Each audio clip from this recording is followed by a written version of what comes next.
He endorsed his vice president, his trusted partner in everything that the Biden-Harris administration has gotten done in this term. And he trusts that she is the one best positioned to finish the job and to move forward. Wow, there it is. She's a full partner. It's like a law firm. The Biden-Harris firm. The Harris-Biden firm. That was such a quick change, wasn't it? Chris Coons, the guy that got Joe Biden's old Senate seat in the state of Delaware. Hey, he's a loyal surrogate, isn't he? And now we're starting to see all of the Democrats line up and talk about what a great partner Kamala Harris has been. And we wouldn't have had this negotiation and this success to release the Americans had it not been for Kamala Harris. And if you believe that, you're not paying attention. You're just not paying attention. It's Michael Opelka on the Chris Plant Show. In for the Chris Plant Show. Welcome to Friday. Friday, Louie to you. It is a happy Friday. Anytime Americans are released from the grip of tyrants, dictators like Vladimir Putin, it's good. It's a good thing to see Americans back on American soil.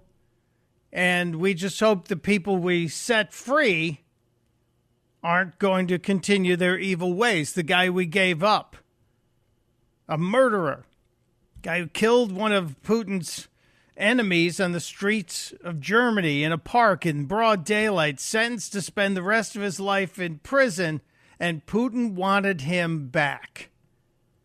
Putin demanded, in order to release a journalist, Evan Gershkovich from the Wall Street Journal, we had to hand over a killer.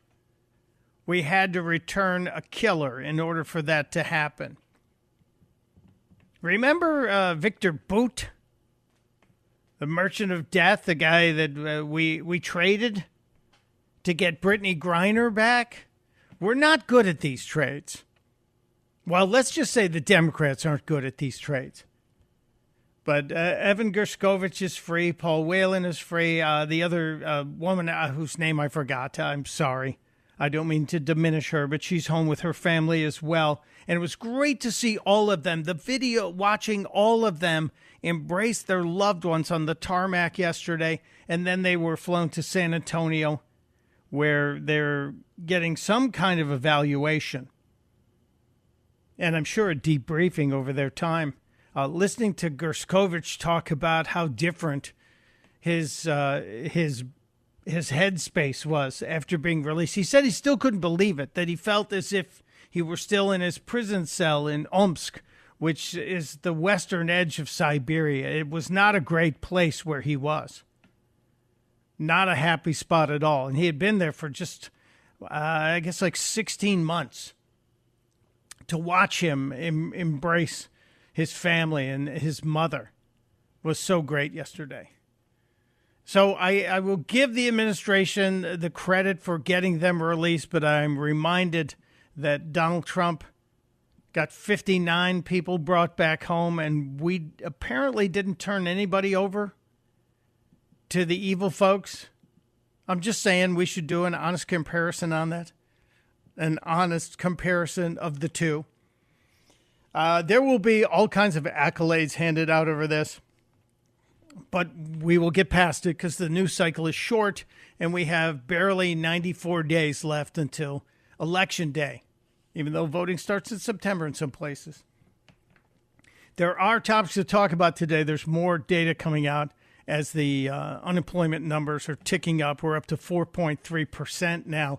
The jobs numbers were a severe disappointment. And there won't be any Joe Biden going out there telling us that we are doing a great job with the economy. Bidenomics is really killing it. Are we going to call it Kamalanomics now? Is that what we get to call it? Is it Kamalanomics? Kamalanomics. Over the past 12 months, 1.2 million native-born Americans gone. 1.3 million jobs were gone for Native Americans. 1.3 million foreign-born workers got jobs.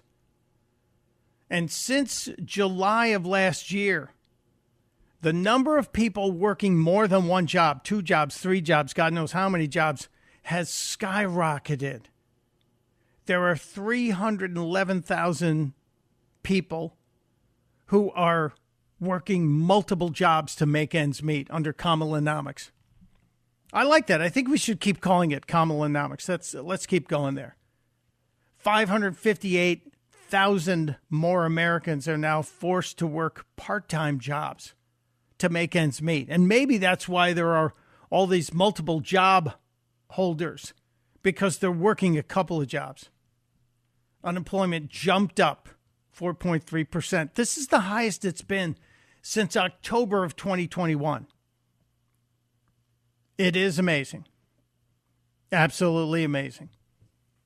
And I will bet you that the manufacturing workers, the union workers, the people who are going to be critical to this election are starting to take note, because they're the ones who are going to feel it first. They're the ones who are going to see, hey, there's a problem. There's a problem in the economy, and that problem is called Kamalanomics, Bidenomics. Let's use both of them. Yesterday, a video popped up with Yamiche Alcindor. You've seen her. She is a regular contributor on MSNBC, which now has the oldest average listeners of all the news channels. Remember, they used to tell us that Fox was all old people watching. No, it's now MSNBC. They own that title. It was a narrow victory, but they own it. Maybe it's a loss. But Yamiche Alcindor, a darling of MSNBC, was talking with a black voter in Atlanta. This is after Kamala Harris was in town. And I don't think Yamiche Alcindor got the answer she wanted from this voter. And tell me what appeals to you about Trump. His business acumen. When Donald Trump was president, we were all doing a lot better financially. He's always been a business icon. So why wouldn't we want that business icon to be president? And he had this to say about Harris. I think she hasn't done anything worth mentioning. What would you have wanted to see Vice President Harris accomplish that she has not? I would have liked her to kind of bring a calm to the border. The border crisis has gotten out of hand. So that's Atlanta, Georgia, not a border state. And that's a black voter, a male black voter in Atlanta, Georgia.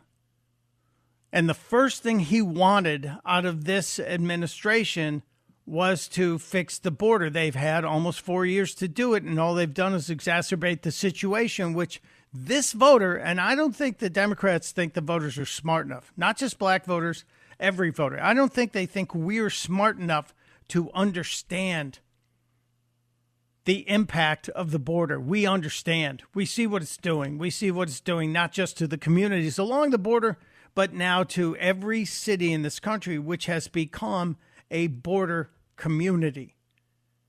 With the influx of illegals in every major city, especially the Democrat cities, thanks to the buses arriving weekly from Texas and California and Florida.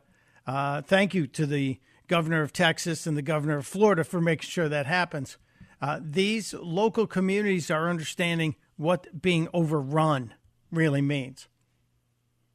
And it is Kamalanomics that is going to be greatly affected by this. We're going to see all of this stuff happening. And at the Democrat convention, which, by the way, there's a little preview of the Democrat convention that we'll get into later on today, that the city of Chicago is getting a little bit nervous about what could be coming. The numbers of protesters that are expected to invade.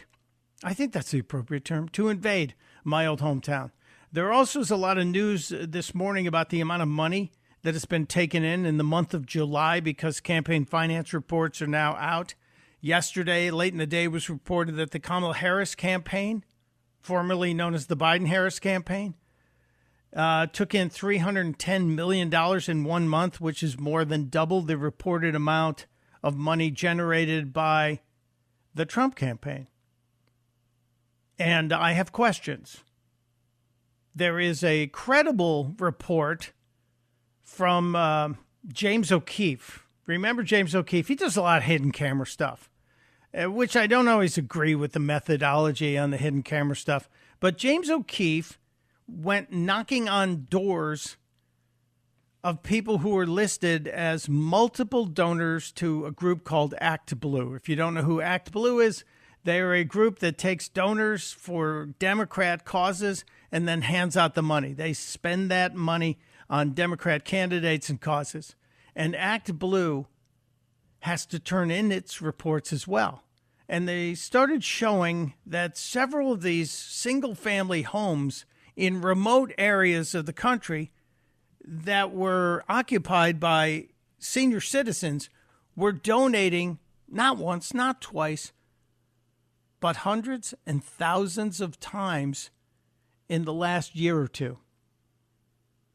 Now, even if you're donating $5 a couple hundred times, that should raise a red flag. But when you're donating in the tens of thousands of dollars from a home that's occupied by a retired senior with disposable income of probably under $10,000, and you're seeing more than 5 times that being donated, somebody should be investigating.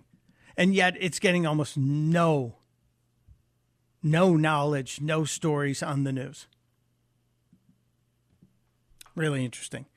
Today, Donald Trump was on with Maria Bartiromo, and we need to get into that because it was an extensive interview. She went to Bedminster, New Jersey, to Donald Trump's residence and golf course there in Bedminster, and talked to him about the assassination attempt, obviously about the campaign. And there are so many clips, it's going to take some time to dive into that.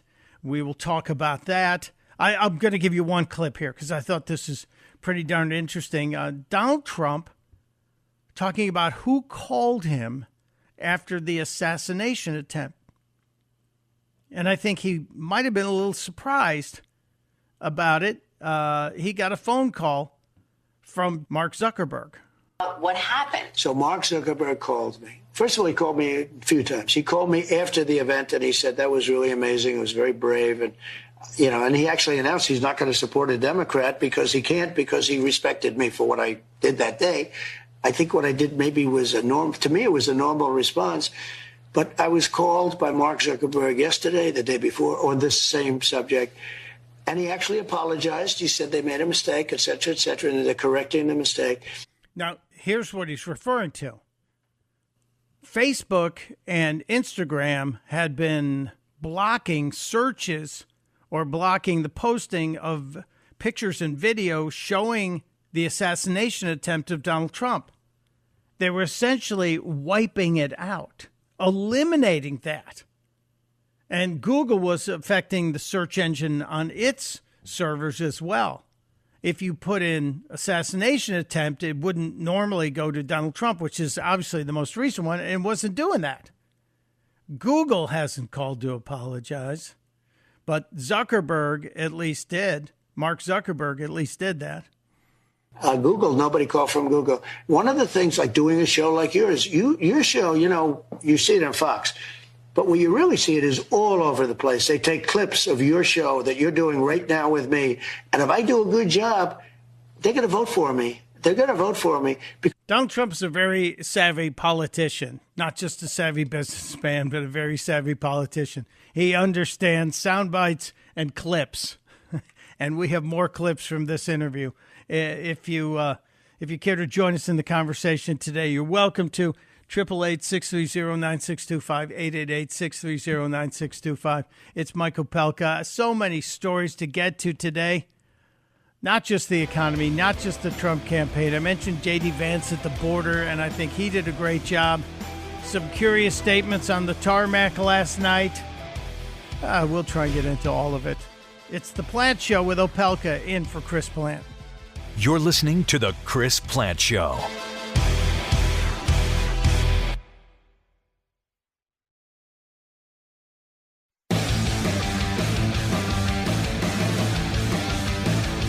Real leaders do not tear people down. They don't question someone's identity. Oh, we don't question someone's identity, do we? That was KJP. Cringe. Yes, the press secretary yesterday saying the real leaders don't tear somebody down. They don't question someone's identity. And obviously she is referring to Joseph Robinette Biden Jr. Yes, because when he went after the black reporter who asked him to take a cognitive test, Joe shot him down, asked him if he'd take a drug test. Remember? I did. Have you taken a cognitive test? No, I haven't taken a test. Why the hell would I take a test? Come on, man. That's like saying before you got in this program, you take a test where you're taking cocaine or not. What do you think, huh? Yeah. What do you think? Would you have asked that of a white reporter, Mr. President? Yeah, real leaders don't tear people down. Yeah. And we know the Democrats don't care about identity because they don't want anybody to have to identify themselves when they vote. It's Mike Opelka in for Chris Plant on the Chris Plant Show. I have to get to the Donald Trump clips with Maria Bartiromo. There's some really interesting things said today, but let's do a lightning round on the phones. Let's bounce through some of these phone calls here. Let's go to line 2, Rob in Montgomery County. Hello, Rob. Welcome to the Chris Plant Show. Hey, I can't believe I'm talking to you. Thank you for taking my call. I can't believe you called. Thank you. You're doing a wonderful job. You know, I was telling Jasmine, and I'm glad that she got to get away from all the craziness here for a little while. That was nice. I wish I could do the same. I work here in the People's Republic of Montgomery County, and, things are about the same. Nothing's really changing. But, we're talking about Kamala and Kamalot, Kamalot. And I'm thinking to myself, I think if President Trump stays on message and stays away from all the racial jazz, everything will be fine. I think he did a wonderful job going to Chicago with the Black Forum thing, handled that perfectly, okay? Because no matter what he does on their side, it's always going to be wrong, and it's going to be evil and all the things that they make up. But, no, I really think that if he stays on message, which is the economy stupid and all those things, I think things will work out. At least let's pray that it does. I think you're right. That's the exact advice I'd give him. And when people play the race card, answer it as briefly as you can and move forward. Excellent idea, Rob. Thank you for being there. Let's try and grab one more here. Mike in line 3, Mike in South Riding, Virginia. Hello, Mike. Hi, Mike. Good morning. I was going to say, Trump, when he debates Harris, I think he could trap her on her flip-flopping. He can ask her, look, you say you're against fracking, now you're for it, this, whatever. And just ask her, say, were you lying then or are you lying now? I think that's the plan. I think September 10th we're going to see that. At least I hope that's the plan, Mike. I know they're starting to do that in the ads, and the more she flips and flops, the more ammunition we're going to have. That's a really good point. Don't play the race cards, don't get trapped, and just allow her words to take her down, because we certainly have enough word salad to make a salad bar. It's Mike Opelka in for Chris Plant on the Chris Plant Show. This is the Chris Plant Show.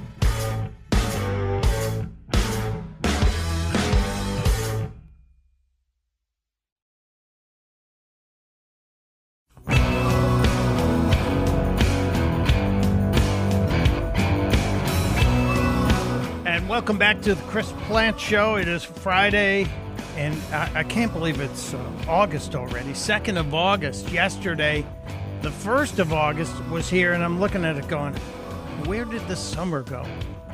And now we're 94 and a half days away from the most important election of our country's lifetime, as each election should be. This one maybe more so than others. And we're looking at the polling and trying to see which direction things are going. By the way, it is the Chris Plant Show, as I said. Mike Opelka sitting in for my friend Chris Plant. Looking at some of the early polling this morning, it appears that maybe the honeymoon for Kamala Harris is cooling off, even though her numbers are higher than they were a month ago, but she wasn't a candidate a month ago. She was just the troubling vice president, the drain on the ticket that already had a drain at the top, and they got rid of the top drain, and now they just have the Kamala drain. So it looks like she is a contender, but not necessarily running away with it, as some would tell you. We are seeing the solidifying of, I guess, interest from special interest groups like black females with college educations. Kamala is attending a lot of sorority gatherings to capitalize on more than 2 million registered voters in that community. And that's going to be something that the Trump campaign is going to have to fight with. And I think Mr. Trump is going out on a very strong campaign blitz. He's doing more rallies. He's doing more television appearances. And by the way, I think we're at day 10 or day 11 now. Kamala Harris has not done a live press conference.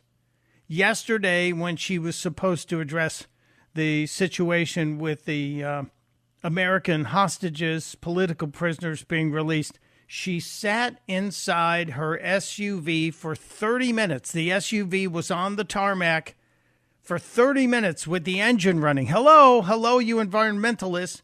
And she was reading her binder with the notes in it.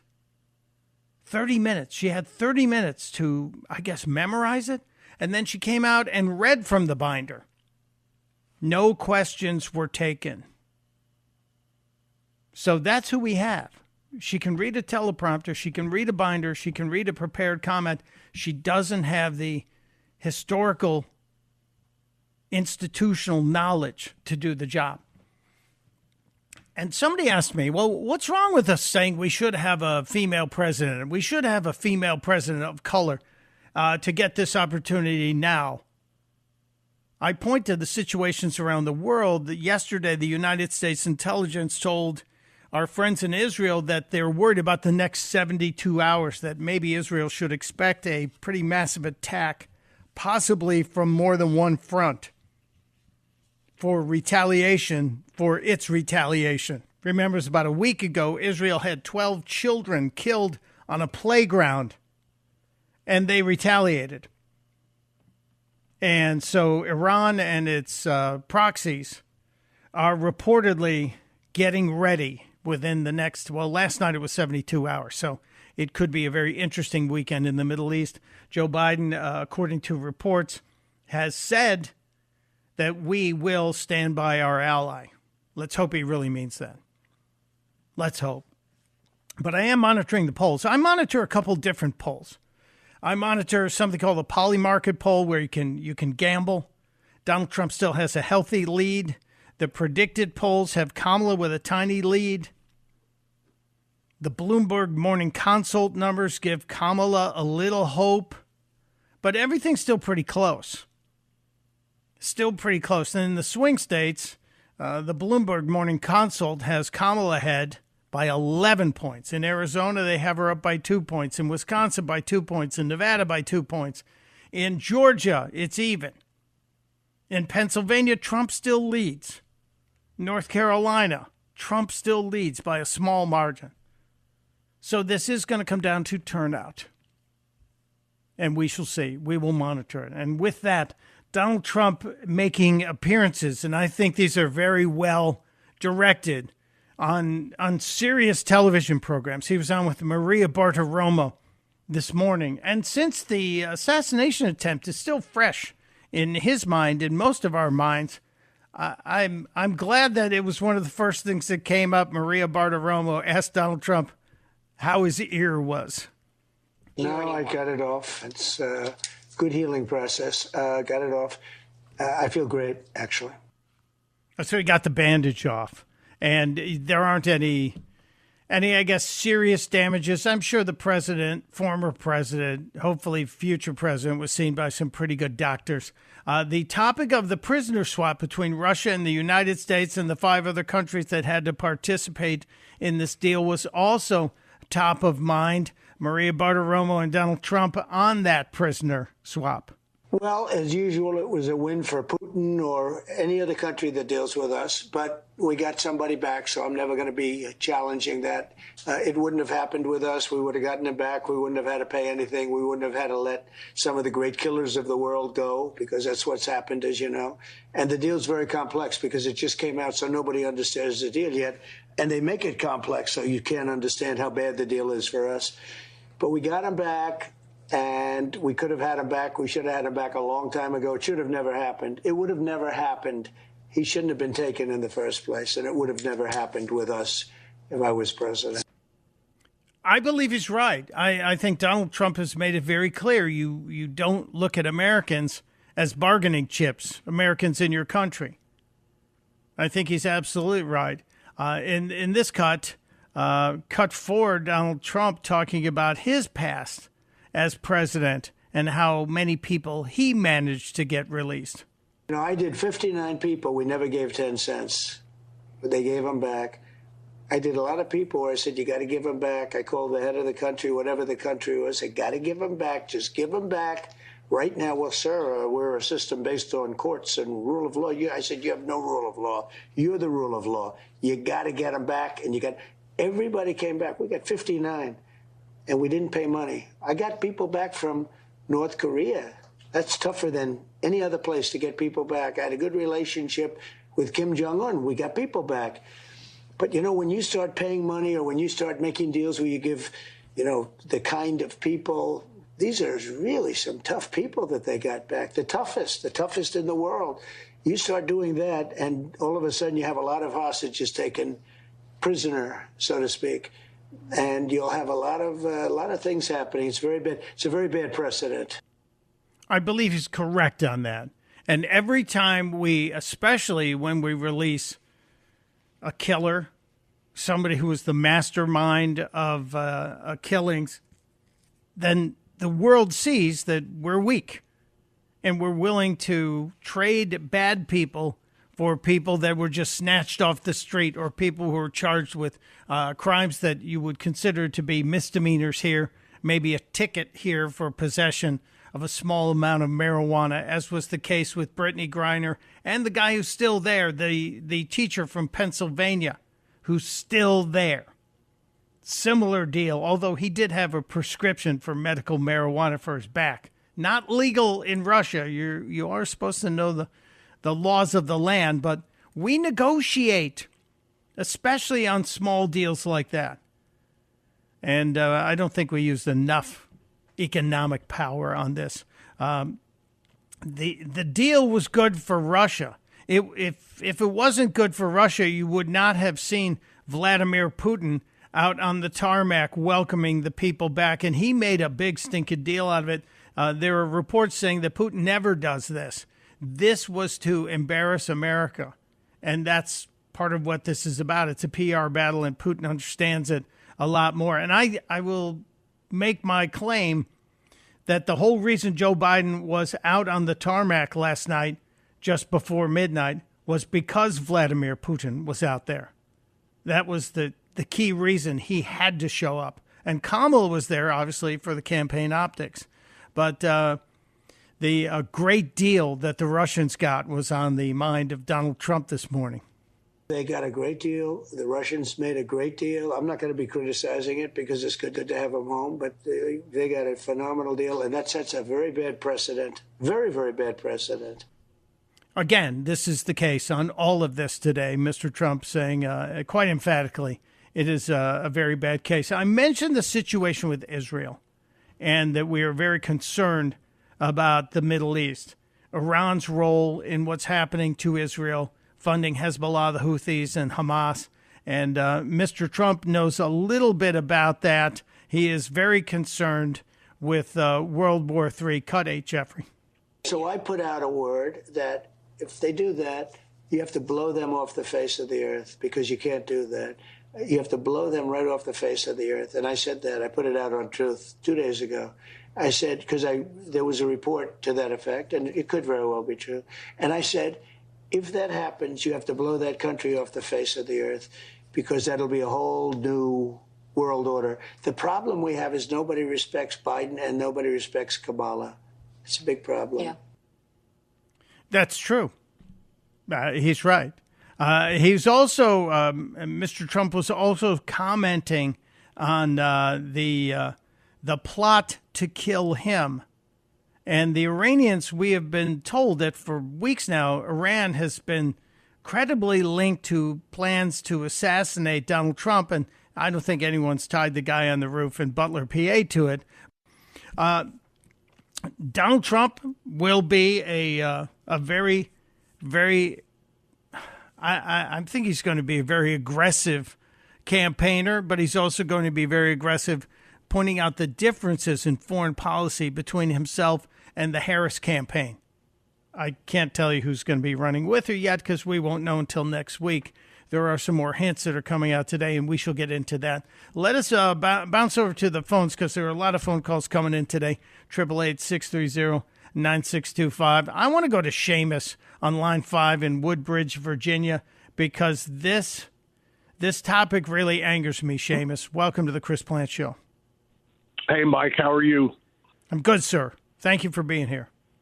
Yeah, as I told your screener, I'm an former active duty Marine, and it took me 5 years to get a new ID card up here. And if you remember, the dope smoker who I refuse to say her name was imprisoned up in Russia and got released to, huge media fanfare and came back here. And the first place they sent her for a complete medical write-up was a VA hospital. She's not a veteran. She doesn't deserve treatment at a VA hospital. We have thousands of veterans in this country that can't get medical care. And I'll just say, I'm not bashing the good folks who actually do the medical work at VA. I think most of them are very good. But the administration that surrounds those folks is just like every other federal department. It sucks. And they need to figure it out, and they need to quit sending people to the VA hospital that have no business there. The only person in this latest batch of people that was released that should have been allowed to go there was the former Marine. Yeah, Paul Whelan is a former Marine, and he is the one. Although I will tell you, on this case, Seamus, I agree with you about them letting Brittany Griner go to a military hospital, a VA hospital. In the case of those folks, you can make the argument that we need to find out what they know in terms of military information. They should be debriefed, but that doesn't have to be at a hospital. That can be at an office. That can be at an intelligence agency's office. But medical care, it drives me nuts when I hear that anybody other than veterans are getting care at our veterans hospitals, because those men and women who work there should be there for the purpose that they signed up to take care of those who took care of our freedoms, like you, sir. Like that basketball player had nothing to give to intelligence. She had nothing. If anything, out of all those people, the Marine probably had more to give him than anybody. And he was the last one they selected to come out of there. Well, yeah, I'm sure he's got a treasure trove of information because he was an embassy employee before the Russians snatched him up. But I'm hoping you're getting the care you need. It is really one of those things that is front and center, I know, in Donald Trump's mind. And he was the guy who made veterans a priority. All of us here, thank you for your service, sir. We appreciate each and every member who volunteers to do the job of protecting our freedoms. We salute you, as they say here on the Chris Plant Show. Thank you, Seamus. And there he goes. I better take a break. So many stories to get to. I haven't even touched on the J.D. Vance appearance on the border yesterday. And, of course, many more of your calls joining the conversation. There are some interesting questions about Kamala Harris and her jewelry and why she would spend $60,000+ on a gold necklace to wear in a fundraising email. You're begging for $5 while wearing a very expensive necklace. We'll get into that too. It's Opelka in for Plant on the Chris Plant Show. There's only one Chris Plant, the Chris Plant Show.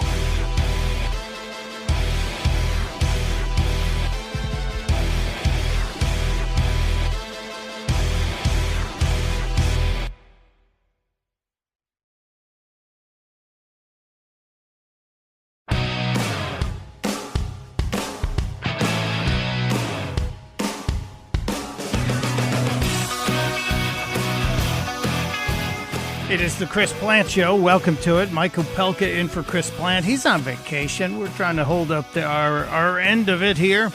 The fine traditions of the program, covering everything that's happening. We've been all over last night's return of the Americans and and they are now in San Antonio being checked out medically, and I'm sure being debriefed, watching the campaigns on both sides, Kamala Harris and the Trump-Vance campaign. We still don't know who is going to be Kamala's running mate. There is a discussion. It could be Josh Shapiro, the governor of Pennsylvania, but he just canceled the big fundraiser in the Hamptons. And you don't cancel a fundraiser when you're going to be the candidate. So maybe they told him, it's not going to happen. And I'm sure the Democrats are poll testing that. And they're worried about losing Michigan because if you have a Jewish vice president, you might not win the Muslim votes in the state of Michigan, Dearborn, Michigan specifically. But the governor of Illinois, Pritzker, may still be on the list. And I wonder on line 6 if CR has any thoughts on whether the governor of Illinois is now moved back up into a higher spot for the VP nomination. Hello, CR. Hi, Michael. How are you today? Good, sir. I'm good, sir. What's on your mind? Well, a couple of things, Michael, is that let's go to Pritzker. Okay, you can check this story out. I remember the first term he had. I think he and his wife bought a mansion up on the north side of Chicago for $4 or $5 million, and they went in and they took all the toilets out before the tax assessor came in, real estate guy, and he got caught, and he had to go down and pay a fine of pay the taxes of $331,000. Okay, and they had that on TV, by the way, showing them the toilets coming out. But that's one thing. Another thing is, in this country we have 11 federal holidays. Has there been any talk at all, Michael, about having one day only for just like a federal holiday? They have all these holidays. And I think it would, clear up a lot of stuff about the voting and everything else. Now, I'm against... Are you saying we should make Election Day a federal holiday? Yes, that's what I'm saying. I see what you're saying. From 12 midnight to 12 midnight. Okay. I got a time issue here. I understand what you're saying. That's an interesting topic. Maybe we'll get into that. If people want to know really about Governor Pritzker, you got to follow the former Rod Blagojevich, Blago, the former governor. He's got a lot of things to say about the Illinois governor. It's Mike Opelka in for Chris Plant on The Chris Plant Show.